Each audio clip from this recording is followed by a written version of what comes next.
చాలా common and important విషయం వాడు మాట్లాడబోతున్నాం. అందరికీ ఐబిఎస్ అని కామన్ గా మనం చెప్పి ఇరిటబుల్ బవల్ సిండ్రోమ్ వస్తోంది కదా. సో మరి ఐబిఎస్ ని ఎలా అరికట్టాలి, ఏ సప్లిమెంట్స్ అండ్ ఫంక్షనల్ మెడిసిన్ తో మనం దీన్ని కంప్లీట్ గా కంట్రోల్ చేయొచ్చు మాట్లాడదాం.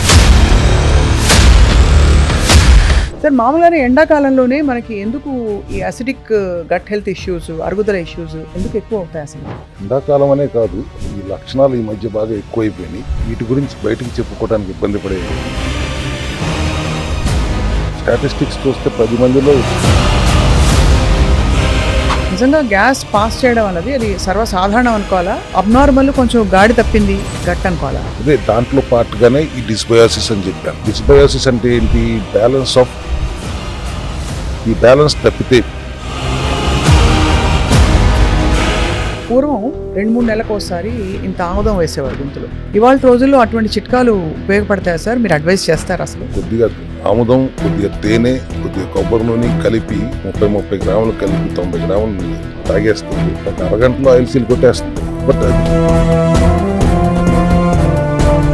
ఈ మధ్య మనకి ఫర్మెంటెడ్ ఫుడ్స్ మీద ఎంఫసిస్ పెరుగుతుంది, అలాగే ప్రోబయోటిక్, ప్రీబయోటిక్ యూసేజ్ మీద కూడా. వాటి గురించి మీ అభిప్రాయం ఏంటి? మీ అడ్వైస్ ఏంటి sir? Probiotics and prebiotics plant based అయితే అడ్వైస్ డెఫినెట్లీ. వాస్తవంగా మన గట్ క్లీన్ పౌడర్ అదే ప్రాసెస్లోనే 6 గంటలు 7 గంటలు వేడి చేస్తాం. వేడి చేసిన తర్వాత దాన్ని డ్రై చేసిన తర్వాత దాన్ని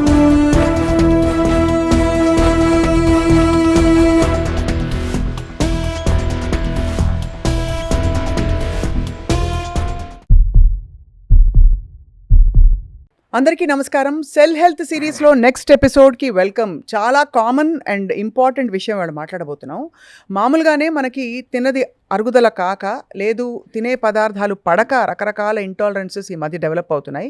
అందరికీ ఐబిఎస్ అని కామన్గా మనం చెప్పి ఇరిటబుల్ బవల్ సిండ్రోమ్ వస్తుంది కదా. ఎండాకాలం వస్తే అది మరింతగా జటిలం అవుతుంటుంది ఈ సమస్య. సో మరి ఐబిఎస్ని ఎలా అరికట్టాలి, ఎంత వాటర్ తీసుకుంటే మనకి ఆరోగ్యంగా ఉంటుంది, అలాగే ఏ సప్లిమెంట్స్ అండ్ ఫంక్షనల్ మెడిసిన్తో మనం దీన్ని కంప్లీట్గా కంట్రోల్ చేయొచ్చు, సమ్మర్లో హెల్తీగా హ్యాపీగా ఉండాలి, ఎలాగా మాట్లాడదాం. మనతో పాటు founder of cell health clinics, అందరికీ సుపరిచితులు, డాక్టర్ చింతా రవికుమార్ గారు ఉన్నారు స్టూడియోలో. Sir, welcome once again sir. సమ్మర్కి రెడీ అయిపోతున్నారా సార్?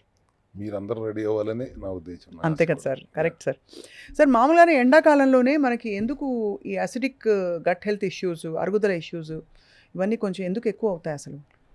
ఎండాకాలం అనే కాదు, ఈ లక్షణాలు ఈ మధ్య బాగా ఎక్కువైపోయినాయి. దానికి తోడు వీటి గురించి బయటకు చెప్పుకోవడానికి ఇబ్బంది పడే పరిస్థితుల్లో ఉన్న ఈ ఇంట్రెస్టింగ్ సబ్జెక్ట్ మీరు ఎత్తారు, ఇరిటబుల్ బౌల్ సిండ్రోమ్. ఈ ఐబిఎస్ చాలా కామన్ అయిపోయింది ఈ రోజుల్లో. Correct sir. స్టాటిస్టిక్స్ చూస్తే 10 మందిలో 2-3 ఉంటుంది. కానీ వాళ్ళలో చాలామందికి ఇది ఐబిఎస్ఏ అనే విషయం తెలియదు. ఎందుకంటే ఆ లక్షణాలను బట్టి వాళ్ళు ఏదో ఒక పేరు పెట్టేసుకుంటున్నారు.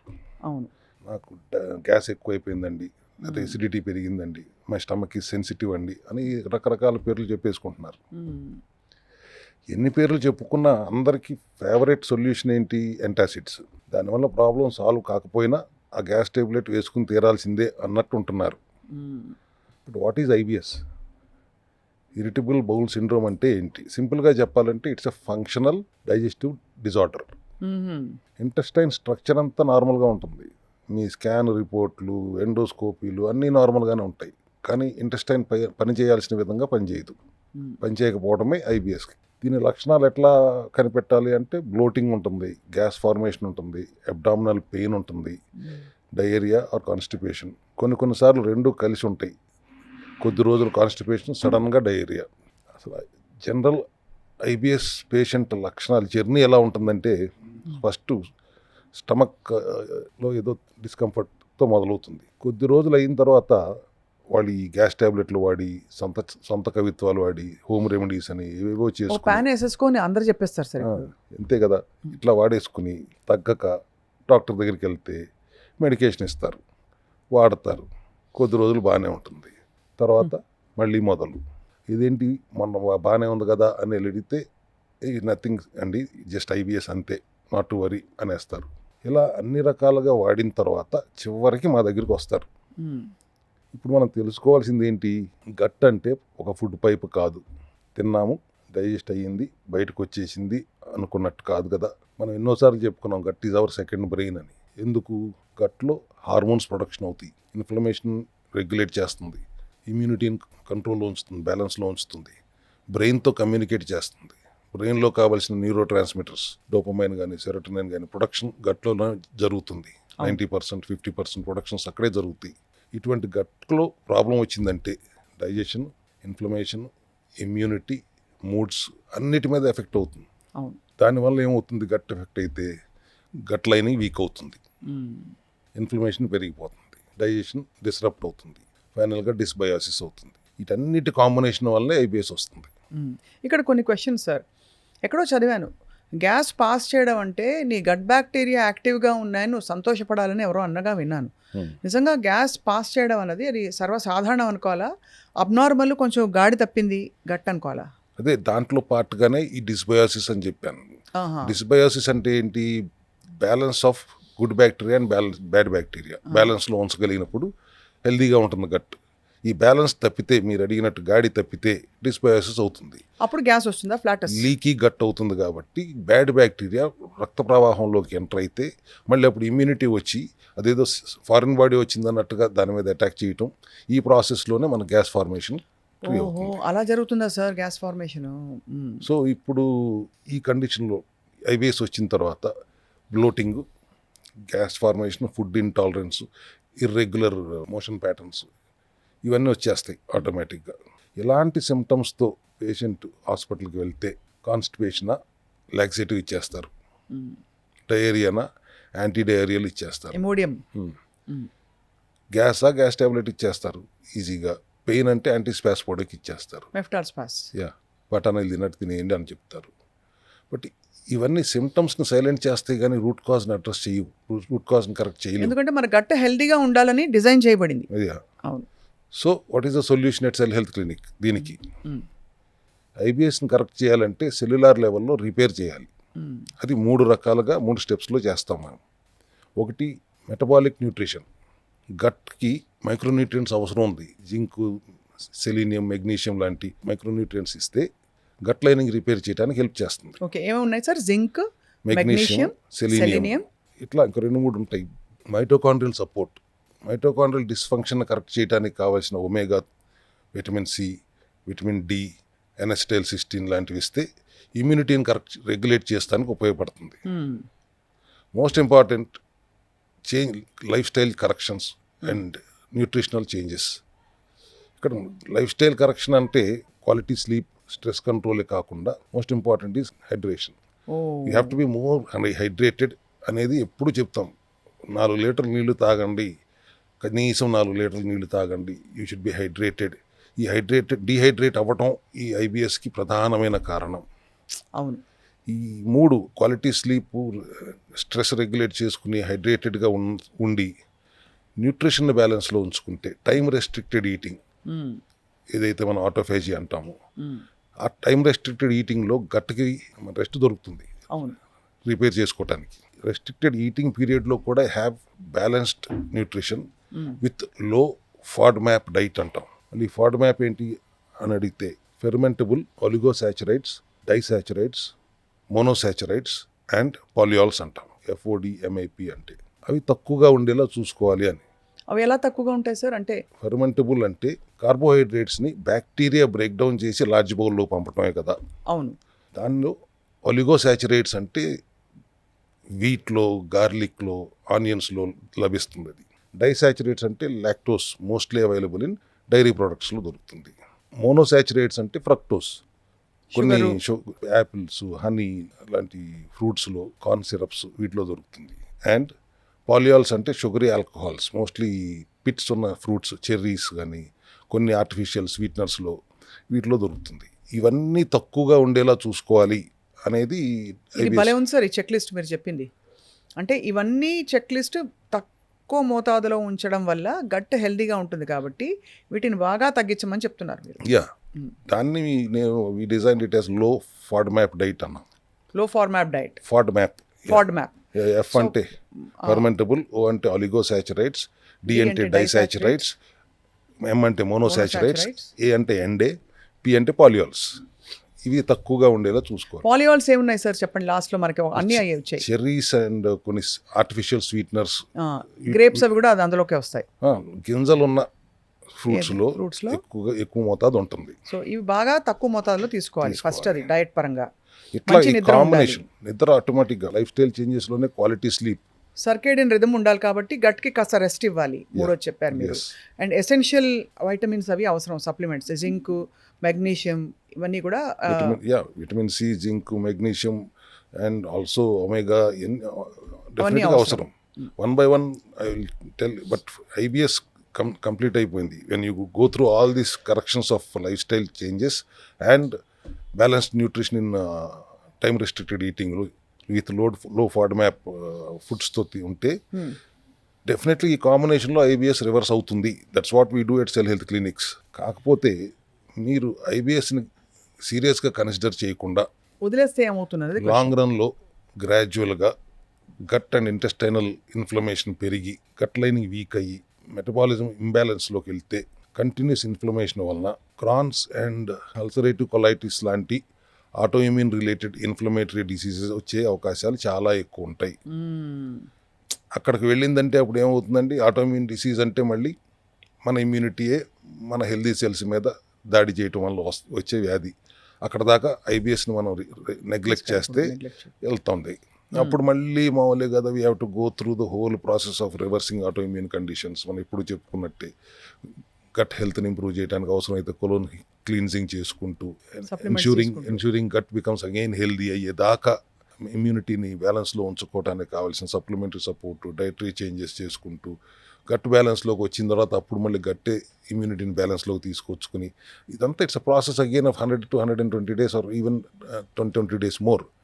అందుకే ఇంత దూరం తెచ్చుకోకుండా ముందే ఆల్రెడీ అలర్ట్ అయిపోతే, ఐబిఎస్ వచ్చిన వెంటనే అలర్ట్ అయిపోతే, ఇమ్యూనిటీని బ్యాలెన్స్లో తెచ్చుకోగలిగితే ఖచ్చితంగా ఈ ఐబిఎస్ని రివర్స్ చేసుకోవటం చాలా ఈజీ. ఇట్లా కాకుండా వదిలేశారంటే మాత్రం ఆటోఇమ్యూన్ కండిషన్స్కి దారితీస్తుంది అనేది వాళ్ళ I wanted to give that awareness. ఇక్కడ కొన్ని క్వశ్చన్స్ సార్. ఇప్పుడు పూర్వం 2-3 నెలలకు ఒకసారి ఇంత ఆముదం వేసేవారు గొంతులో, వేసి అది మొత్తం చలవ చేయడమే కాకుండా బాడీ పొట్టంతా లాక్సేటివ్లా పనిచేసి ఖాళీ చేసేస్తుంది.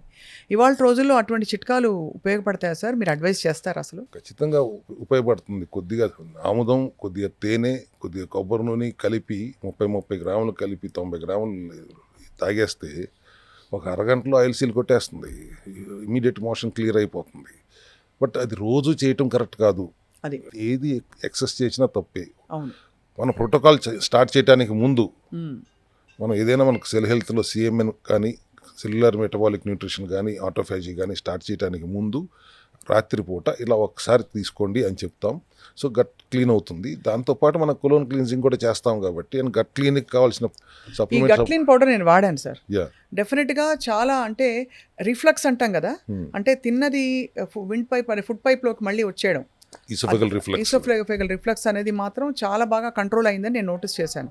ఎస్పెషలీ కొన్ని ఫుడ్స్ పడలేదు అని మనం అనుకుంటాం, వాటికి చాలా ఎఫెక్టివ్గా బ్రేక్ చేసి స్టేబుల్ గట్ తయారైంది కొన్ని రోజులు వాడిన తర్వాత. గట్ క్లీన్ పౌడర్ చాలా ఉపయోగపడుతుంది. అది మూలికలతో చేసింది. ఎక్కడ మన దగ్గర అడ్వాంటేజ్ ఏంటంటే we don't use any chemicals or preservatives. Everything is from herbs and vegetables, plants only. అవును. సో డెఫిషియన్సీని అడ్రస్ చేయడానికి కావాల్సిన సప్లిమెంటరీ సపోర్ట్తో పాటు ఆహారం తీసుకోవాల్సిన మార్పులు ఇందాక మనం చెప్పినట్టుగాను ఐబిఎస్ని ఈజీగా కంట్రోల్ చేయొచ్చు. ఐబిఎస్ని మీరు కంట్రోల్ చేయకపోతే ఆటోఇమ్యూన్గా మారుతుంది అనేది మా ఉద్దేశం. దానికి కావాల్సిన సప్లిమెంటరీ సపోర్ట్ మనం ఇస్తూనే ఉన్నాం. గట్ హెల్త్కి గట్ క్లీన్ పౌడర్ ఇస్తున్నాం, మెగ్నీషియం ఇస్తున్నాం, సెలీనియం ఇస్తున్నాం, జింక్ ఇస్తున్నాం, వాట్ ఎవర్ రిక్వైర్డ్ మైక్రోన్యూట్రియంట్స్ అన్నిటి కూడా ఇస్తున్నాము. అదే ఇవ్వకూడదని మాత్రం ఆపమని చెప్తున్నాము. ఇప్పుడు ఇంకొక క్వశ్చన్ సార్. ఇప్పుడు మనం తినకూడని టైమ్స్లో తిని, లేకపోతే బ్యాలెన్స్ తప్పే ఫుడ్ తిని, ఇరిటేటింగ్ ఫుడ్స్ తింటే అది ఒక ఎత్తు, దానికి కరెక్షన్ అవసరం, అవన్నీ సరి చేసుకోవాలి. చాలామంది హెల్దీ లైఫ్ స్టైల్లో ఉంటూ కూడా source of vegetables and dairy and source of other ingredients వల్ల కూడా పెస్టిసైడ్స్, ఫర్టిలైజర్స్, వీటి తాలూకు అవశేషాలు కూడా మన శరీరంలోకి వెళ్ళిపోయి మనకి గట్ బ్యాలెన్స్ దెబ్బతింటుందని వింటున్నాం. దాన్ని డీటాక్స్ చేసుకునే ఐడియల్ మెథడ్ ఎలా సార్? అదొక పెద్ద vast subject, source of raw material అనేది. డీటాక్స్ చేసుకోవటం మన దగ్గర ఉన్న మెథడాలజీలో ఒకటి గట్ క్లీన్ పౌడర్ వాడుతున్నారు, ఒకటి కొలోన్ హైడ్రోథెరపీ వాడుతున్నారు. We're talking about gut detox only. అవును టోటల్ బాడీ డీటాక్స్ అనేది ఇక్కడ డిఫరెంట్ సబ్జెక్ట్. అవును ఇక్కడ వీఆర్ టాకింగ్ అబౌట్ ఐబిఎస్ కాబట్టి ఐబిఎస్లో gut is the primary aspect కాబట్టి we have to address the gut only. దానికి మీరు గట్ క్లీన్ వాడండి. ఇప్పుడు దాకా చెప్పినట్టు ఏది తినకూడదో అది మీరు తింటే దానికి మీరు ఎన్ని గట్ క్లీన్లు వాడినా ఎన్ని కొలోన్ హైడ్రోథెరపీలు చేయించుకున్న ఉపయోగం ఉంది. తినకూడదు తినొద్దు అని ఎన్నిసార్లు చెప్పినా మళ్ళీ మేము తినేస్తామని మీరు అంటే నేను చేయగలను చెప్పండి. అంతే కదా sir. You have a problem ఎందుకు వచ్చింది? కొని తెచ్చుకున్నారు because of your life style, modern life style. అది కూడా why can't you sleep early, why can't you get up early? మీరు లేట్గా లెగుస్తూ బ్రేక్ఫాస్ట్ స్కిప్ చేయటం, ఆఫీస్కి వెళ్ళి క్యాఫ్టరీలో స్ట్రాంగ్ కాఫీలు తాగేయటం, ఇవన్నీ అబ్యూజింగ్ యువర్ సర్కాడియన్ రిథమ్ కదా. అటువంటి అప్పుడే కదా ఈ ప్రాబ్లమ్స్ వస్తున్నాయి అనేది ఎంఫసైజ్ ఆన్ దట్. ఇంకొక క్వశ్చన్ సార్, ఈ మధ్య మనకి ఫర్మెంటెడ్ ఫుడ్స్ మీద ఎంఫసిస్ పెరుగుతోంది, అలాగే ప్రోబయోటిక్ ప్రీబయోటిక్ యూసేజ్ మీద కూడా. అవి వాటి గురించి మీ అభిప్రాయం ఏంటి, మీ అడ్వైజ్ ఏంటి సార్? ఇప్పుడు మజ్జిగ తాగమంటారు, అలాగే కొన్ని కొంబూచాని తయారు చేస్తున్నారు కొంచెం అన్ని పొలవబెట్టి.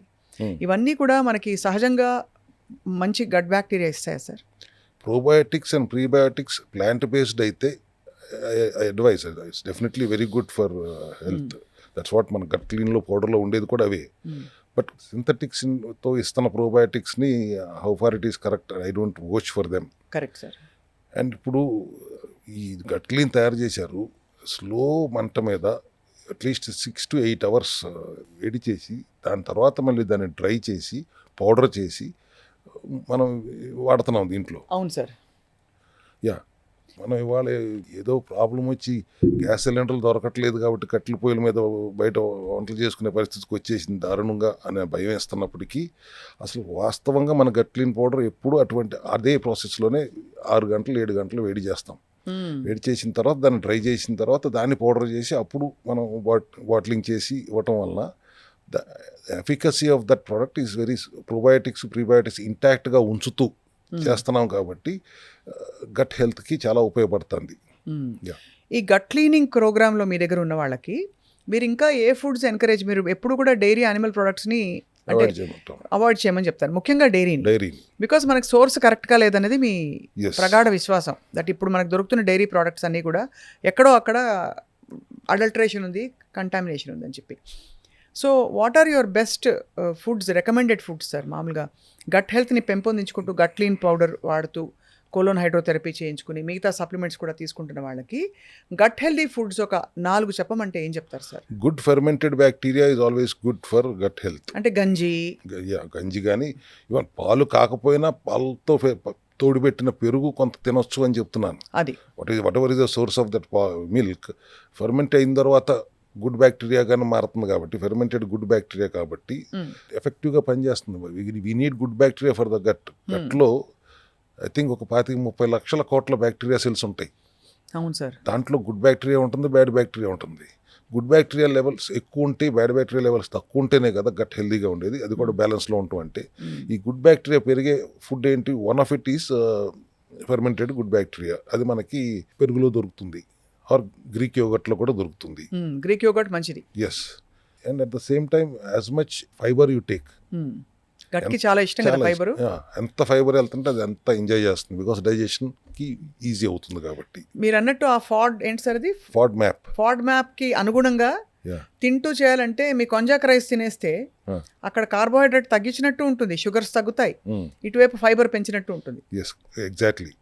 మనం కొంజాక్ రైస్, మిరకల్ రైస్ అంటాం కదా, అవును, అది తినొచ్చు. ప్లస్ ఒమేగా రిచ్గా ఉన్న నట్స్, సీడ్స్, పంప్కిన్ సీడ్స్ కానీ, watermelon seeds, sunflower seeds, flax seeds, ఇవన్నీ కూడా it's very good for your gut health. దీంతో పాటు ఫైబర్ రిచ్గా ఉంటూ కొద్దిగా గుడ్ ఫ్యాట్, సాచురేటెడ్ ఫ్యాట్ కూడా యాడ్ అయితే gut will be very happy. అట్లా కాకుండా మీరు జంక్ వేసి పడేస్తానంటే డైజెషన్ కష్టమయ్యే ఫుడ్ ఎప్పుడన్నా ఒకసారి తింటే అది సర్దుకుంటుంది, కానీ మీరు ఎప్పుడు అదే చేస్తే అది ఇంకో రకంగా సర్దుకుంటుందనే కదా ఎప్పుడు చెప్పేది నేను. అంతే కదా సార్. సార్ ఇంకొక చాలా ఇంపార్టెంట్ క్వశ్చన్ సార్, ఇక్కడ గట్ హెల్త్ మనకి స్టమక్లో ఉండే గట్ బ్యాక్టీరియా దెబ్బతిని డిస్బయోసిస్ వల్ల వచ్చేదానికి ఇది ట్రీట్మెంట్. చాలామందికి హయాటస్ హర్నియా లాంటివి ఇలాంటివన్నీ ఉంటాయి కదా సార్, వచ్చి కింద నుంచి ఇసాఫగస్ పైకి పుష్ అయ్యి కూడా ఫుడ్ తిన్నదంతా మళ్ళీ మళ్ళీ ఫుడ్ పైప్లోకి వచ్చేయడం, అరగకుండా, అరుగుదల లేకుండా, గర్డ్ అని వాటికి లాంగ్ టర్మ్ ట్రీట్మెంట్తో నాన్ సర్జికల్ ఆప్షన్స్ ఉంటాయి మనకి. హెర్నియా ఒక స్టేజ్ వరకు easily addressable. Oesophageal reflex disease కదా మీరు చెప్పేది. Oesophageal reflex disease is happening because of dehydration basically. అట్లా కూడా because you are not, problem వచ్చేసింది, రివర్స్ తంతా బర్ప్స్ ఎక్కువ అవుతున్నాయి అని అని అంటున్నారంటే your not, first of all your not drinking proper hydrated water తాగట్లేదు. Then your gut is unhealthy, balance తప్పింది, లీకీ గట్గా మారింది. So bacteria is going in to the blood stream. ఆ ప్రాసెస్లో కూడా రిఫ్లెక్స్ అవుతుంది. సో హెర్నియా నాన్ సర్జికల్గా చేయటం అనేది at what stage it is అనే దాని మీద ఆధారపడి ఉంటుంది. ఇప్పుడు ఒక ర్యాపిడ్ ఫైర్ సార్, ప్రజలకు ఉండే క్వశ్చన్స్ని మేము అడుగుతున్నాం మిమ్మల్ని. సో గట్ హెల్త్ మీద rapid fire. Gut health issues ఉన్నవాళ్ళు ప్రోటీన్ తీసుకోవచ్చా లేదా? లీన్ ప్రోటీన్ తీసుకోవచ్చు, నాట్ రెడ్ మీట్ లాంటివి కాకుండా లీన్ ప్రోటీన్ మోతాదులో to the extent of 0.8 to 1 gram as per their body weight తీసుకోవచ్చు. అమాంతం గుండెలో గ్యాస్ పట్టేసినట్టున్నప్పుడు సోడా తాగడం మంచిదా కాదా? కాదు, మంచినీళ్ళు తాగటం మంచిది. మంచినీళ్ళు డిహైడ్రేషన్తో వచ్చిన పెయిన్ని మీరు చెస్ట్ దగ్గర వచ్చింది కాబట్టి ఇబ్బంది పడే క్వశ్చన్ వేస్తున్నారు, కానీ ఇంకెక్కడన్నా వస్తే ఓ డోలోనో ఏదో వేసేసుకుంటారు కానీ మమ్మల్ని ప్రశ్నించరు కదా. అవును, అవును. డిహైడ్రేషన్ వలన వచ్చిన గ్యాస్ అది, దట్ ఇస్ నాట్. సోడాతో మళ్ళీ ఇంకా గ్యాస్ పెంచుతారు. పూర్వం అమ్మమ్మ చెప్పేది మందం చేసింది, వేడి చేసింది ఇలాంటి పదాలు. మీ విధానంలో ఈ పదాలకి తావుందా లేదా? వేడి చేయటానికి కారణం ఏంటి? Again you're not hydrated. కావాల్సిన పాలలో నీళ్లు తాగట్లేదు, అండ్ యూఆర్ మోర్ కార్బోహైడ్రేట్స్ తింటూ, అది కూడా కాంప్లెక్స్ కాకుండా సింపుల్ కార్బోహైడ్రేట్స్ తింటూ, సరైన మోతాదులో నీళ్లు తీసుకోకుండా, బాడీని సిట్రిక్ స్టేట్లో ఉంచకుండా, నిమ్మకాయలు వాడకుండా ఉన్న పరిస్థితుల్లో వేడి చేస్తుంది. గట్ హెల్త్ ఇష్యూస్ ఉన్నప్పుడు ఆల్కలైన్ మినరల్ డ్రాప్స్ లాంటివి వాడచ్చునా? ఆల్కలైన్ వాటర్ ఎక్కువ వాడాలా? ఎలాంటి వాటర్ ఎక్కువ తీసుకుంటే బ్యాలెన్స్ అవుతుంది? Mineral deficiency is one of the reason for gut అన్హెల్దీగా మారటానికి. సో మన ఆల్కలైన్ మినరల్ డ్రాప్స్లో ఏమున్నాయి? మెగ్నీషియం రిచ్గా ఉంది, and 64 minerals and trace minerals ఉన్నాయి. So definitely, and they are all మన హిమాలయాల నుంచి, జలపాతాల నుంచి వచ్చిన వాటర్ని మనం డీసలినేట్ చేసి ఇచ్చాం. రాక్స్ ఆర్ దేర్, ఆ రాళ్ళల్లో ఉన్న మినరల్స్ అన్నీ దీంట్లో చేరినాయి కాబట్టి definitely taking 7 to 10 drops in a litre of water is definitely going to give very హైని ఇస్తుంది గట్కి, డెఫిషియన్సీని అడ్రస్ చేస్తే. Of course sir, finally gut హెల్త్కి స్కిన్కి కూడా సంబంధం ఉందని చెప్తుంటారు, నిజమా? ఆబ్వియస్లీ స్కిన్ ప్రాబ్లం అంటే immunity is not functioning properly. ఇప్పుడు ఫర్ ఎగ్జాంపుల్ సోరియాసిసే అనుకోండి, that is why because it's immunity is working against your body. అది సోరియాసిస్ అంటే స్కిన్ ప్రాబ్లం కాదు, అది ఇమ్యూనిటీ ఓవర్ యాక్షన్. గట్లోనే కదా 70% ఇమ్యూనిటీ ఉండేది. గట్ అంటే మౌత్ దగ్గర నుంచి యానస్ దాకా గట్టే, but maximum 70%, 80% is in the intestine, that to large intestine. అక్కడ ఉండాల్సింది, అక్కడ ఉండే ఇమ్యూనిటీకి ట్రైనింగ్ ఇవ్వాల్సింది గట్టే, what to allow, what not to allow అని. ఆ ట్రైనింగ్ ఇచ్చే పొజిషన్లో గట్ లేదనుకోండి, గట్ అన్హెల్దీ అయిపోయింది, డిస్బయోసిస్ జరిగింది, అది ట్రైనింగ్ ఇవ్వలేదు, ఇది కన్ఫ్యూజ్ అవుతుంది. Immunity for intolerance, self tolerance కూలిపోయి హెల్తీ సెల్స్ మీద దాడి చేస్తాం వల్ల ఈ స్కిన్ ప్రాబ్లమ్స్ వస్తున్నాయి. సో అగైన్ దానికి స్కిన్ ప్రాబ్లమ్స్ కూడా gut health is the key. And last but not at all the least sir, gut హెల్త్కి కోపం రావడానికి, చిరాకు రావడానికి, డిప్రెషన్ రావడానికి కనెక్షన్ ఉందా? డయేరియా అయితే constipation, these are the basic symptoms gut హెల్త్లో మనకు కనపడేది. మీరు కాన్స్టిపేషన్తో బాధపడుతున్న వాటికి బయటికి చెప్పుకోలేరు, బాత్రూమ్కి వెళ్ళి కూర్చుంటారు, రాదు. ఆ కైండ్ ఆఫ్ ఆ నరకాన్ని చూసినప్పుడు ఎవరి మీదకైనా ఏది మాట్లాడినా కానీ కోపం వచ్చేస్తుంది ఆటోమేటిక్గా. సేమ్ వే డయేరియాతో ఉన్న వాళ్ళు కూడా అదే పనిలో ఉన్నప్పుడు కూడా వెరీ ఇరిటబుల్ సిచ్యువేషన్లో ఉంటుంది కాబట్టి డెఫినెట్గా ఆ రియాక్షన్ అట్లా ఉంటుంది. But that doesn't mean gut హెల్త్కి కోపానికి లింక్ ఏంటి అంటే, కాన్స్టిపేషన్ డయేరియా సిచ్యువేషన్లో ఉన్న వాళ్ళు పడే ఇబ్బంది, it's really tough situation for them to face.